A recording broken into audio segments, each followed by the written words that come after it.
Au nom du Père, du Fils et du Saint-Esprit, un seul Dieu, Amen. Que sa bénédiction repose sur nous maintenant et pour toujours. Amen. Joyeuse fête de la Sainte Croix, une fête qui nous porte beaucoup de puissance, beaucoup de joie, beaucoup d'encouragement, surtout pendant cette période de carême. D'ailleurs, nous fêtons la Sainte Croix 2 fois pendant l'année. La première, c'est le 17 août, c'est-à-dire au mois de septembre, fin septembre, et la deuxième, c'est le 10 Baramhat ou le 19 mars. La fête d'aujourd'hui, comme on a entendu ensemble lors de la lecture du Sénexor, c'est la fête de la découverte de la Sainte Croix par Sainte Hélène et l'empereur Constantin. Mais comme cette fête a lieu pendant le carême, l'Église a vu de célébrer une deuxième fois la fête de la Sainte Croix.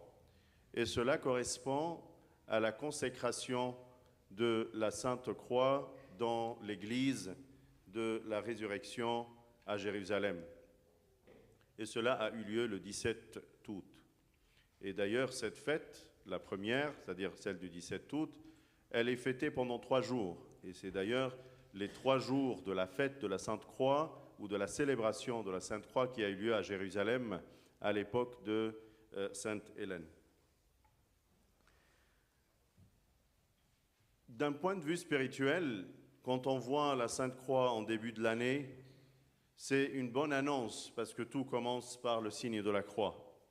Et quand on voit la fête de la Sainte Croix aujourd'hui, pendant ce carême, pendant cette période de repentir, le carême, c'est une occasion et un rappel de repentir à chacun de nous.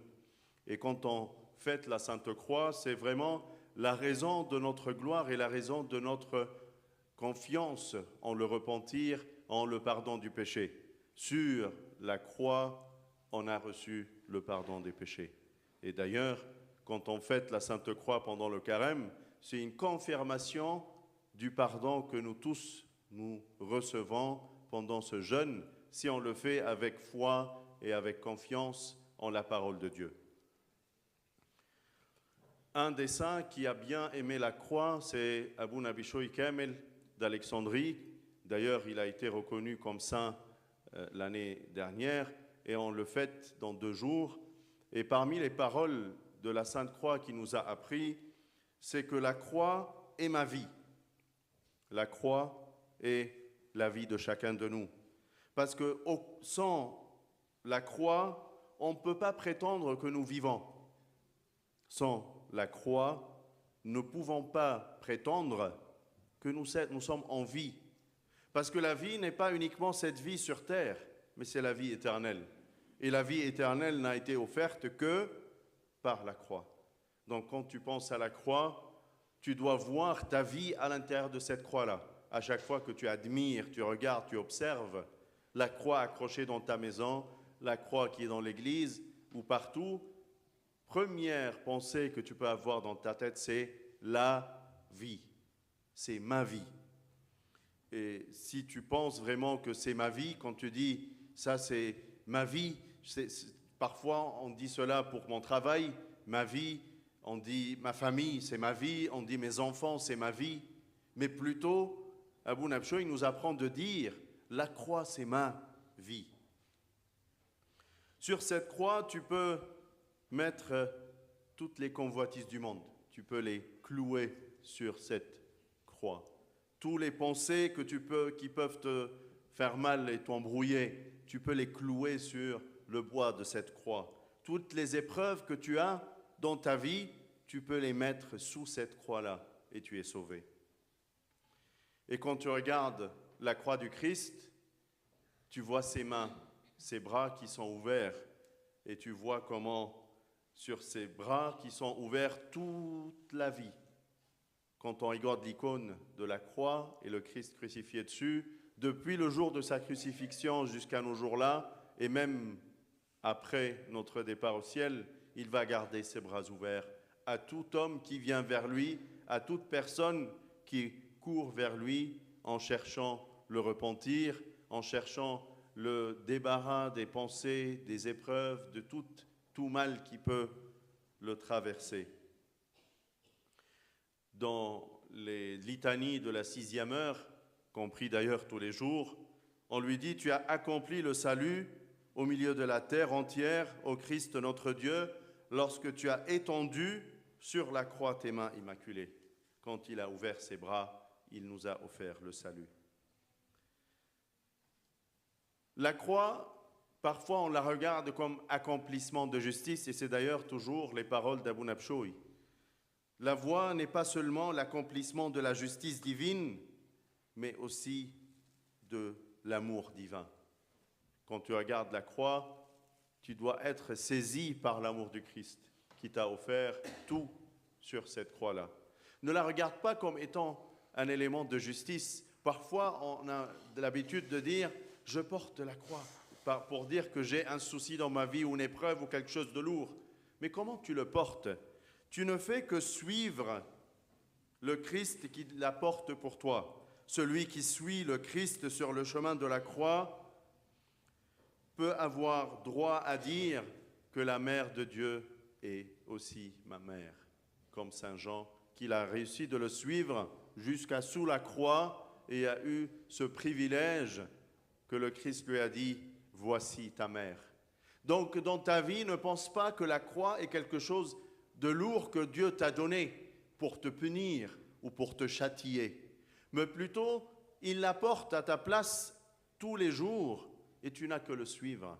Et devant, quand il sera sur la croix, et toi en dessous, tu vas voir la Vierge Marie qui vient te soulager parce que c'est ta maman. C'est la maman de tout être humain qui a réussi de suivre le Christ jusqu'à sa croix, qui a réussi le chemin de la croix. Donc, dans ta vie, si une croix te traverse, ne pense pas de la dureté de la croix, mais cherche plutôt la main du Seigneur qui se manifeste dans ta vie pour la porter à ta place. Tu as un privilège que la main du Seigneur est bien manifestée. Vois l'issue de l'épreuve et cherche pas la lourdeur et le poids. Parce que tu parles d'un poids que tu ne portes pas. Parce que si tu portes ce poids-là, tu seras écrasé tout de suite. Personne n'a pu porter la croix sans être écrasé. C'est pour cela que le Christ l'a porté à la place de chacun de nous. Soit dans la joie, dans le soulagement, parce que la croix est ta vie. Le Christ sur la croix a ses bras ouverts pour accueillir tout homme qui vient vers lui. Elle est là pour que tu cloues dessus tout mal et toute épreuve, toute pensée et tout mal qui peut te traverser. Une fois, quand tu réussis cette voie sur le chemin de la croix, tu seras appelé fils aussi de Dieu par adoption et la Vierge Marie est appelée ta mère.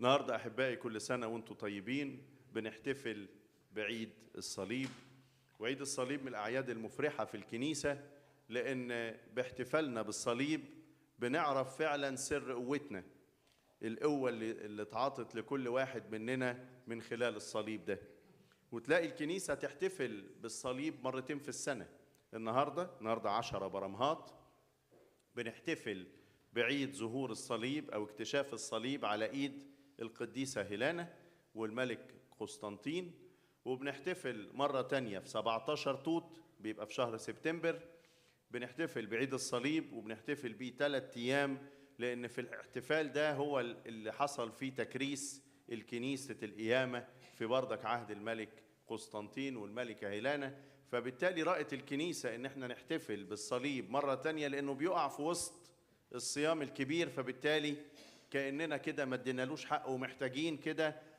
تذكرة تانية لقوة الصليب خاصة في بداية السنة القبطية لأن العيد الأولاني 17 توت ده واقع في بداية السنة في شهر توت في أول شهور السنة القبطية فبداية السنة كده لما تلاقي الصليب محطوط قدامك تشعر بالقوة تشعر بأن ربنا معاك من أول السنة لآخرها وتلاقي تاني الصليب يظهر عيده في وقت الصيام الكبير ووقت الصيام الكبير ده هو وقت التوبة دعوة لكل إنسان إنه يرجع لنفسه ويقدم توبة حقيقية طب أنا إزاي هقدر أقدم توبة هعرف إزاي أقدم التوبة دي غير من خلال الصليب ولما يجي الصليب كده تفتكر إنه مغفورة لك خطاياك. مغفورة من خلال ايه؟ قوة الصليب. هو مش لما المسيح صعد على الصليب واتصلب كل إنسان مننا نال مغفرة الخطايا؟ يبقى توبتك اللي بتقدمها في الصيام ده مقبولة. فشيء مفرح جدا إن في فترة الصيام يجي عيد الصليب يقول لك مغفورة لك خطاياك، توبتك مقبولة أمام ربنا. لو أنت صايم فعلا بمشاعر حقيقية، مشاعر بتدور على التوبة والانسحاق أمام الله، ربنا النهاردة بيقول لك مغفورة لك خطاياك. مش بنصلي في القطع بتاعت الساعة 6 بنقول صنعت خلاصا أيها المسيح إلهنا عندما بسطت يديك الطاهرتين على عود الصليب؟ هو الخلاص صار لينا. أول ما تبص كده لخشبة الصليب افتكر مغفورة لك خطاياك. أبونا القديس بشوي كامل أحد القديسين اللي اعترفت بيهم الكنيسة السنة اللي فاتت وكان ليهم خدمة كبيرة في اسكندرية، كان مشهور جدا بمحبته للصليب ومحبته لقوة الصليب. ومن الكلمات الحلوة اللي قالها عن الصليب إن الصليب هو حياتي.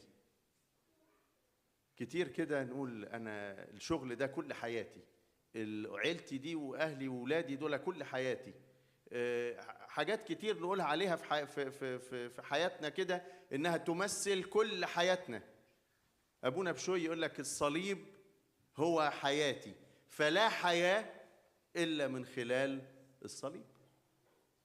الحياة مش هي اللي على الأرض بس. إذا كنت بتقول شغلك ولا عيلتك ولا هو ده حياتك، طب ما ده هينتهي في يوم. لكن حياتك الحقيقية، الحياة الأبدية مخفية جوه الصليب، جوه خشبة الصليب.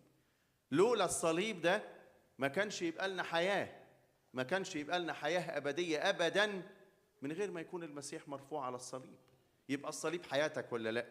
هو الصليب هو حياتي، فلا حياة إلا من خلال الصليب. الصليب ده ميزة كبيرة عندك، تصلب عليه شهواتك، تصلب عليه أفكارك اللي تعباك، تصلب عليه كده ضيقات، تيجي تحت الصليب وتحط كده الضيقات والحمل التقيل اللي انت شايله.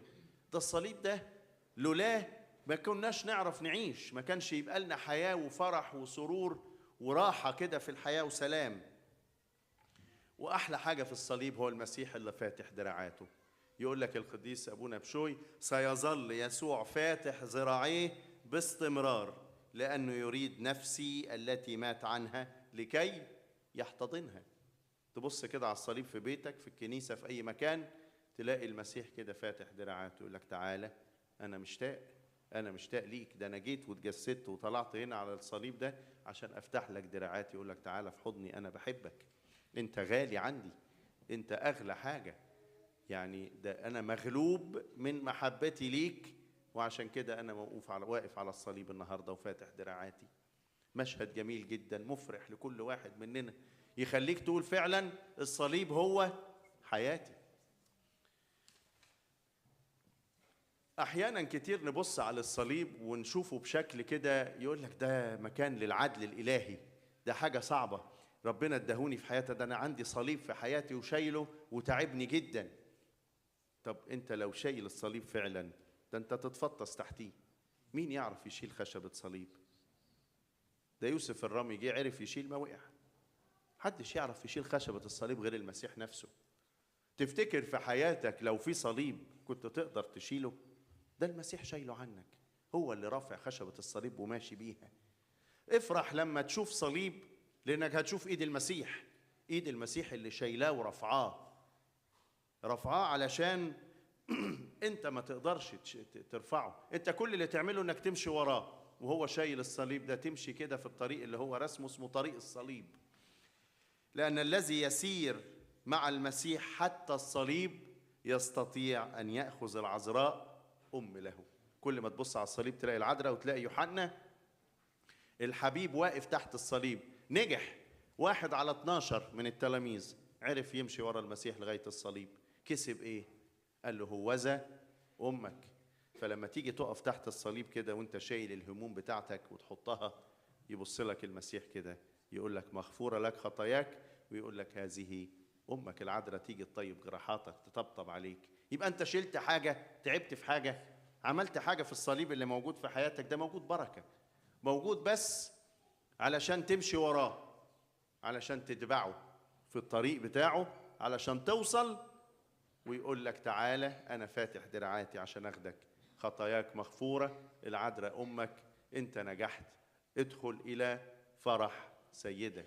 شيء مفرح جدا عيد الصليب، شيء كده نخلي نصلي بالنغم الفريحي، وكلنا الكنيسة تشترك بأفراح الصليب. احنا بنحتفل بعيد الصليب. لا تنظر أبدا إلى الصليب إنه ضيقة أو تجربة أو حاجة صعبة، ده فرح، ده عيد، ده حاجة كده مفرحة توصلك للسماء. ربنا يجعلنا دايما ماشيين وراه في طريق الصليب علشان يكون لينا القيامة معه، له كل مجد وكرامة من الآن وإلى الأبد آمين.